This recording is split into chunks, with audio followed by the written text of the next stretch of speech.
Hi hello ನಮಸ್ತೆ, welcome back to my YouTube channel. ಇವತ್ತಿನ recipe ನುಗ್ಗೆಕಾಯಿ ಸಾಂಬಾರು ಮಾಡ್ತಾಯಿದ್ದೀನಿ. ಹಾಗೆಯೇ ಯಾರೆಲ್ಲ ಈ ವಿಡಿಯೋ ನೋಡ್ತಾ ಇದ್ದೀರೋ ನಮ್ಮ ಚಾನಲ್ನ ಸಬ್ಸ್ಕ್ರೈಬ್ ಮಾಡಿ. ಹೇಗೆ ಮಾಡೋದು ಅಂತ ನೋಡ್ಕೊಳ್ಳೋಣ ಬನ್ನಿ. ನಾನಿಲ್ಲಿ ನುಗ್ಗೆಕಾಯಿ ತೊಗೊಂಡಿದ್ದೀನಿ, ಅದನ್ನು ಕಟ್ ಮಾಡಿ ವಾಶ್ ಮಾಡಿ ಎತ್ತಿಟ್ಟಿದ್ದೀನಿ. ಹಾಗೆಯೇ ನಾನಿಲ್ಲಿ ತರಕಾರಿಗಳನ್ನೆಲ್ಲ ಕಟ್ ಮಾಡಿ ಇಟ್ಕೊಂಡಿದ್ದೀನಿ. ತರಕಾರಿ ಬೀನ್ಸು, ಕ್ಯಾರೆಟು, ಗೆಡ್ಡೆಕೋಸು ಇಷ್ಟು ತೊಗೊಂಡಿದ್ದೀನಿ. ಇದನ್ನು ಅಷ್ಟೇ ವಾಶ್ ಮಾಡಿ ಎತ್ತಿಟ್ಕೊಂಡಿದ್ದೀನಿ. ಹಾಗೆ 2 ಟೊಮೊಟೊ, 1 ಈರುಳ್ಳಿ ಮತ್ತು ತೆಂಗಿನಕಾಯಿ ತುರಿ ಮತ್ತು ಬೇಳೆ, ಹಾಗೆಯೇ ಕೊತ್ತಂಬರಿ ಸೊಪ್ಪು ಮತ್ತು ಕರಿಬೇವು, ಅರ್ಧ ನಿಂಬೆಹಣ್ಣಿನ ಗಾತ್ರದ ಹುಣಸೆಹಣ್ಣ ನೀರಲ್ಲಿ ನೆನೆಹಾಕಿಟ್ಟಿದ್ದೀನಿ. ಬೇಳೆನ ವಾಶ್ ಮಾಡಿ ಬೇಯಿಸ್ಕೊಳ್ಳೋಣ. ಮತ್ತು ತರಕಾರಿನೂ ಅಷ್ಟೇ ಬೇಯಿಸ್ಕೊಳ್ತಾ ಇದ್ದೀನಿ. ಈಗ ತರಕಾರಿ ಹಾಕ್ಕೊಂಡಿದ್ದೀನಿ. ಹಾಗೆಯೇ ಟೊಮೊಟೊ, ಈರುಳ್ಳಿ ಅದನ್ನು ಅಷ್ಟೇ ಹಾಕ್ಕೊಂಡಿದ್ದೀನಿ. ಮತ್ತು ಸ್ವಲ್ಪ ಆಯಿಲು ಮತ್ತು ಸ್ವಲ್ಪ ಅರಿಶಿನ ಹಾಕ್ಕೊಂಡಿದ್ದೀನಿ. ಈಗ ಚೆನ್ನಾಗಿ ಮಿಕ್ಸ್ ಮಾಡ್ಕೊಳ್ತಾ ಇದ್ದೀನಿ. ಮಿಕ್ಸ್ ಮಾಡ್ಕೊಂಡಾದ್ಮೇಲೆ ನಾನು ಲಿಡ್ನ ಕ್ಲೋಸ್ ಮಾಡಿ 2 ವಿಸಲ್ನ ಕೂಗಿಸ್ಕೊಳ್ತೀನಿ.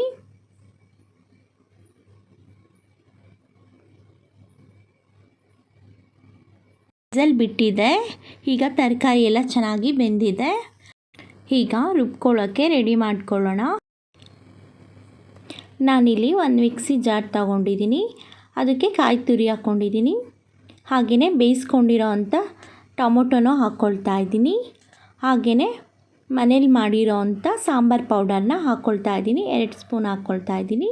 ಈಗ ನುಣ್ಣಗೆ ರುಬ್ಕೊಳ್ಳೋಣ. ಇಷ್ಟ ಆಗಿದ್ರೆ ಸಾಕು. ಈಗ ನಾನು ಸ್ಟವ್ ಮೇಲೆ ಒಂದು ಪಾತ್ರೆ ಇಟ್ಕೊಂಡಿದ್ದೀನಿ. ಅದು ಸ್ವಲ್ಪ ಬಿಸಿ ಆದಮೇಲೆ 1 ಸ್ಪೂನ್ ಆಯಿಲ್ ಹಾಕ್ಕೊಳ್ತಾ ಇದ್ದೀನಿ. ಅದು ಸ್ವಲ್ಪ ಬಿಸಿ ಆದಮೇಲೆ ಸಾಸಿವೆ ಹಾಕ್ಕೊಳ್ತಾ ಇದ್ದೀನಿ. ಮತ್ತು ಈರುಳ್ಳಿ ಹಾಕ್ಕೊಂಡಿದ್ದೀನಿ. ಹಾಗೆಯೇ ಕರಿಬೇವು ಹಾಕ್ಕೊಳ್ತಾ ಇದ್ದೀನಿ. ಇದನ್ನು ಚೆನ್ನಾಗಿ ಫ್ರೈ ಮಾಡ್ಕೊಳ್ಳೋಣ.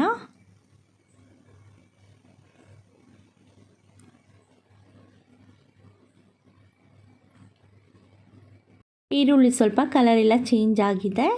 ಈ ಟೈಮಿಗೆ ನಾನು ವಾಶ್ ಮಾಡಿ ಇಟ್ಕೊಂಡಿರೋ ನುಗ್ಗೆಕಾಯಿನ ಹಾಕ್ಕೊಳ್ತಾ ಇದ್ದೀನಿ. ಅದನ್ನು ಅಷ್ಟೇ ಚೆನ್ನಾಗಿ ಫ್ರೈ ಮಾಡ್ಕೊಳ್ಳೋಣ.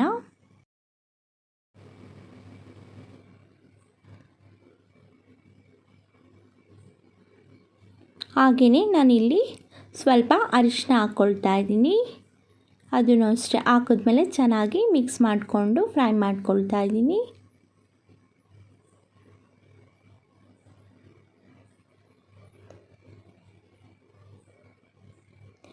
ಹಾಗೆಯೇ ಈ ಟೈಮಿಗೆ ನಾನು ರುಬ್ಕೊಂಡಿರೋ ಅಂಥ ಮಸಾಲೆನ ಹಾಕ್ಕೊಳ್ತಾ ಇದ್ದೀನಿ. ಅದನ್ನು ಹಾಕ್ಕೊಂಡು ಚೆನ್ನಾಗಿ ಫ್ರೈ ಮಾಡ್ಕೊಳ್ಳೋಣ.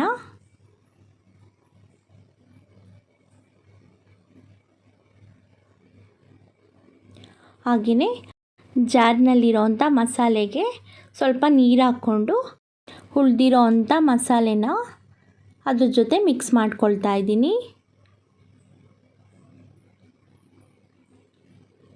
ಈಗ ಅದನ್ನು ಚೆನ್ನಾಗಿ ಮಿಕ್ಸ್ ಮಾಡ್ಕೊಳ್ಳೋಣ. ಹಾಗೆಯೇ ನುಗ್ಗೆಕಾಯಿ ಅಷ್ಟೇ ಸ್ವಲ್ಪ ಇದರಲ್ಲೇ ಚೆನ್ನಾಗಿ ಮಸಾಲೆ ಜೊತೆ ಬೇಯಿಸ್ಕೊಳ್ಳೋಣ. ಯಾಕೆಂದರೆ ನಾವು ಬೇಳೆನೂ ಮತ್ತು ತರಕಾರಿನೂ ಬೇಯಿಸ್ಕೊಂಡಿದ್ದೀವಿ. ಈಗ ಹಸಿ ಸ್ಮೆಲ್ಲೆಲ್ಲ ಹೋಗೋವರೆಗೂ ಚೆನ್ನಾಗಿ ಕುದಿಸ್ಕೊಳ್ತಾ ಇದ್ದೀನಿ.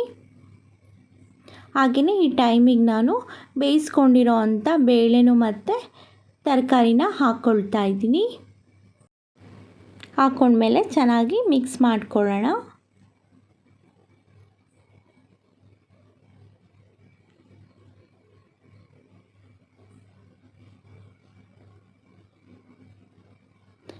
ಹಾಗೆಯೇ ನಾನಿಲ್ಲಿ ರುಚಿಗೆ ತಕ್ಕಷ್ಟು ಉಪ್ಪು ಹಾಕ್ಕೊಳ್ತಾ ಇದ್ದೀನಿ. ಮತ್ತು ಸ್ವಲ್ಪ ಹೊತ್ತು ಚೆನ್ನಾಗಿ ಕುದಿಸ್ಕೊಳ್ಳೋಣ. ಹಾಗೆಯೇ ಕುದಿಯೋ ಟೈಮಿಗೆ ನಾನು ಹುಣಸೆ ಹಣ್ಣಿನ ರಸನ ಹಾಕ್ಕೊಳ್ತಾ ಇದ್ದೀನಿ. ಈಗ ಹಾಕ್ಕೊಂಡ್ಮೇಲೆ ಚೆನ್ನಾಗಿ ಮಿಕ್ಸ್ ಮಾಡ್ಕೊಳ್ತಾ ಇದ್ದೀನಿ.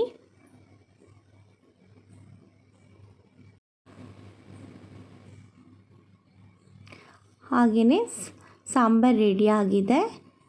ಈ ಟೈಮಿಗೆ ನಾನು ಕಟ್ ಮಾಡಿರೋ ಅಂಥ ಕೊತ್ತಂಬರಿ ಸೊಪ್ಪನ್ನ ಹಾಕ್ಕೊಳ್ತಾ ಇದ್ದೀನಿ. ಅದನ್ನು ಅಷ್ಟೇ ಹಾಕ್ಕೊಂಡ್ಮೇಲೆ ಚೆನ್ನಾಗಿ ಮಿಕ್ಸ್ ಮಾಡಿಕೊಂಡ್ರೆ ಸಾಂಬಾರು ರೆಡಿ ಆಗಿದೆ. ತುಂಬಾ ಟೇಸ್ಟಿಯಾಗಿರುತ್ತೆ. ಹಾಗೆಯೇ ಮುದ್ದೆ ಜೊತೆ ರೈಸ್ ಜೊತೆ ತುಂಬಾ ಚೆನ್ನಾಗಿರುತ್ತೆ. ಹಾಗೆಯೇ ಯಾರೆಲ್ಲ ಈ ವಿಡಿಯೋ ನೋಡ್ತಾ ಇದ್ದೀರೋ ನಮ್ಮ ಚಾನಲ್ನ ಸಬ್ಸ್ಕ್ರೈಬ್ ಮಾಡಿ, ಲೈಕ್ ಮಾಡಿ. ನೀವೊಂದು ಸಲ ಈ ಮೆಥಡಲ್ಲಿ ಟ್ರೈ ಮಾಡಿ ಹೇಗೆ ಬಂತು ಅಂತ ನನಗೆ ಕಮೆಂಟ್ಸ್ ಮಾಡಿ. Thank you so much.